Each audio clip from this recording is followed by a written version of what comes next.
Bismillahirrahmanirrahim. Assalamualaikum warahmatullahi wabarakatuh. Perkenalkan, nama saya Dedi Kurniawan dari kelas 12 IPS 2 MA Al-Aliyah. Di sini saya akan menuntaskan ujian praktek Al-Quran Hadis, yaitu menjelaskan dan membaca contoh bacaan gharib yang ada dalam Al-Quran, yaitu imalah, ismam, tahsil, naql, dan saktah. A'udzu billahi minasyaitonir rajim. Bismillahirrahmanirrahim. Allahu nurus samawati wal ard. Masalu nuri kamiskatin fiha misbah. Al-misbahu fi zujajah. الزجاجة كأنها كوكب دري يوقد من شجرة مباركة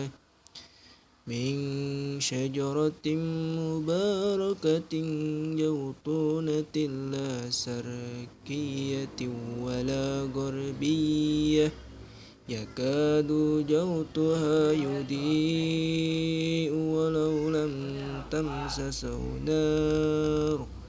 نور على نور يهدي الله لنوره من يشاء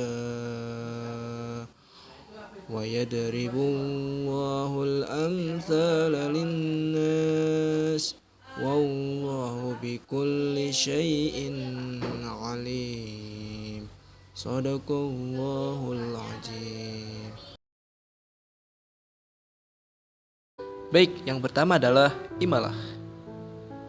Imalah artinya memiringkan atau condong, sedangkan menurut istilah, imalah artinya memiringkan bacaan fathah ke arah bacaan kasroh atau memiringkan bacaan alif ke arah ya.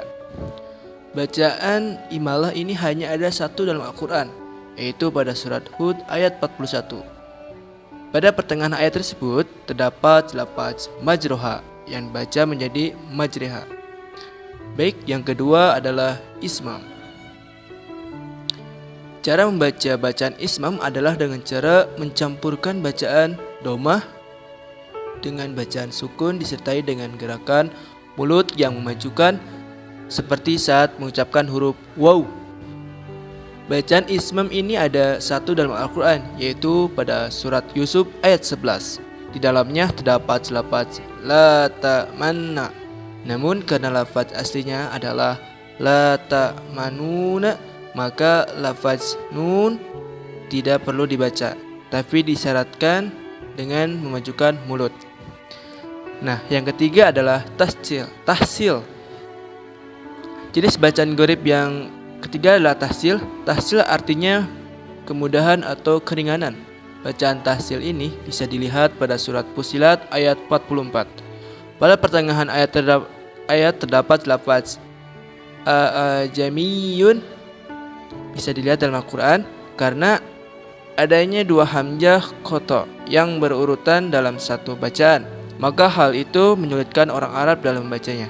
Maka dari itu bacaan tersebut ditahsilkan dengan menyambungkan dua hamzah qata sehingga baca menjadi jamiyun. Baik, yang keempat adalah nakal. Nakal artinya memindah, sedangkan menurut istilah nakal artinya memindahkan harokat ke huruf sebelumnya. Dalam Al-Quran hanya ada satu bacaan nakal, yaitu pada surat Al-Hujurat ayat 11. Pada pertengahan ayat terdapat dua hamzah yang tidak dibaca wasol, yaitu hamzah al-ta'rif dan hamzah ismu yang mengafid lam. Kedua hamzah wasol tersebut tidak dibaca ketika disambungkan dengan lafaz sebelumnya, sehingga bacaan bukan bi'sal ismu. Maaf sekali lagi, bi'sal ismu, tetapi menjadi bi'salismu. Nah, yang kelima adalah saktah. Saktah artinya diam atau tidak bergerak, sedangkan menurut istilah saktah adalah berhenti sejenak sebelum membaca bacaan berikutnya. Namun ketika berhenti tidak boleh mengambil napas selama 2-4 harokat. Terdapat 4 lafaz saktah yang ada dalam Al-Quran, tetapi saya hanya akan membacakan satu surat saja, yaitu surat Al-Kahfi ayat 1 di akhir. أعوذ بالله من الشيطان الرجيم بسم الله الرحمن الرحيم الحمد لله الذي أنزل على عبده الكتاب ولم يجعله عوجا قيما. Pada surat Al-Kahfi di akhir ayat 1 terdapat lafaz iwaja yang kemudian disambung oleh ayat berikutnya. Setelah membaca bacaan di akhir ayat 1 pada surat Al-Kahfi, kita perlu berhenti sejenak tanpa mengambil napas dan langsung melanjutkan ke ayat kedua. Nah, yang terakhir adalah saya akan membacakan contoh bacaan bahwa itu suwar atau huruf muqattah. A'udzu billahi minasyaitonir rajim. Bismillahirrahmanirrahim. Nun, qaf, shad, taha, qasin, hamim, yasin, alif lam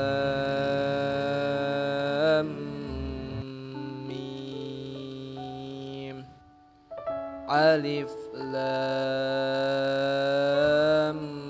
ra, alif lam mim sad, alif lam